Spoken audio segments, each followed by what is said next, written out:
આજે અમે Jhagadia જીઆઈડીસીમાં મેટ્રોપોલિકલ chemical private limited કંપનીમાં આવેલા છે.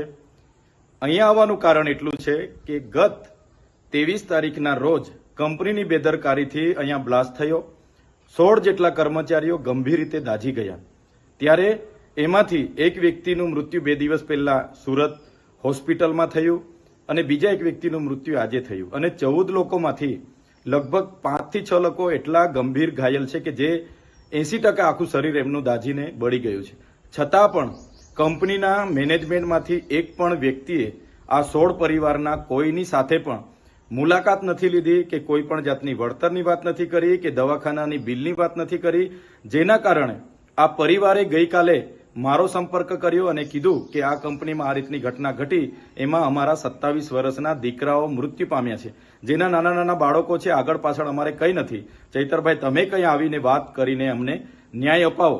આજે અમે અમારી ટીમ સાથે એ કંપનીના ગેટ પર ગયા અને 11:30 થી લઈને 1 વાગ્યા સુધી ત્યાં ઉપસ્થિત પીઆઈ વાઘેલા, પીએસઆઈ બધાને અમે કીધું કે મેનેજમેન્ટમાં જે કઈ વ્યક્તિ હોય એને ગેટ પર બોલાવો અને અમારી સાથે જે પરિવારજનો આવેલા છે એમની સાથે માનવતાની રાહે જે વળતરની વાત હોય એ વાત કરે અને એમને ન્યાય આપવાનું કામ કરો.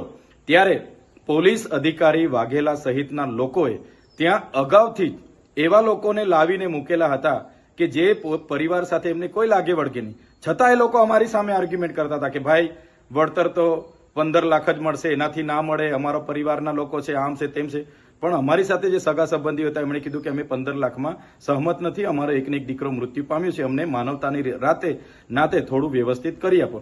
જે બાબતને લઈને 1.5 કલાક સુધી એમણે ગેટ ન ખોલ્યો. અમે ગેટની અંદર ગયા. ત્યાંનો એક વ્યક્તિ રોનક કરીને કોઈ છોકરો હતો, એ તરત દોડી આવીને મને મારી સાથે ઝપાઝપી કરવાના એણે પ્રયાસ કર્યા. પીઆઈની હાજરીમાં મેં કીધું ભાઈ જે વાત કરવા માટે આવ્યા છે એની વાત કરો, બીજું ફાલતુ વાત અહીંયા કરવાની જરૂર નથી.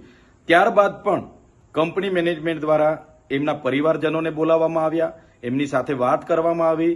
એમ કહેવામાં આવ્યું કે 2 લોકો મૃત્યુ પામ્યા છે, એની જવાબદારી કંપની 15 લાખ સુધી લેશે, એના સિવાય અમે 1 રૂપિયો આપવા માંગતા નથી.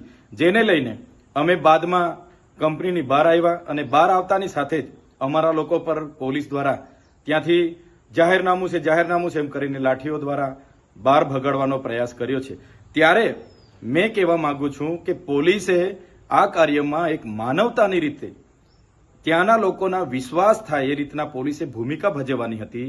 એની જગ્યાએ 5-5 દિવસ સુધી પોલીસ ત્યાં દેખાઈ નહીં. આજે અમે જવાના હતા ત્યારે પોલીસ ત્યાં આવી ગઈ અને કંપનીના માલિકના કહેવા પ્રમાણે એમણે વળતર નહીં આપવા દેવા માટે આ પરિવારોને પણ નહીં મળે, તમે જ્યાં કરવાના હોય ત્યાં કરી લેજો, તમારાથી થાય તે કરી લેજો, એવું પોલીસના પીઆઈ બોલતા હતા.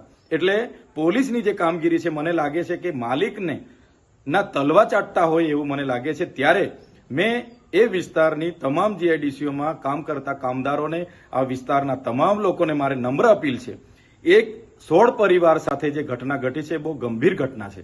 કંપનીના માલિકોને આનાથી પેટનું પાણી પણ નથી હલતું. તો આવનારા દિવસોમાં આ ઘટના બાદ તો અનેક ઘટનાઓ બનશે, ત્યારે બધાનો જ વારો આવવાનો છે. ત્યારે સૌ લોકોને મારે વિનંતી છે, આવનારા દિવસોમાં અમે જાણ કરીશું, પરિવાર અને પ્રશાસનની મધ્યસ્થી રાખીને અમે જાણ કરીશું. ત્યારે સૌ ત્યાં ઉપસ્થિત થજો.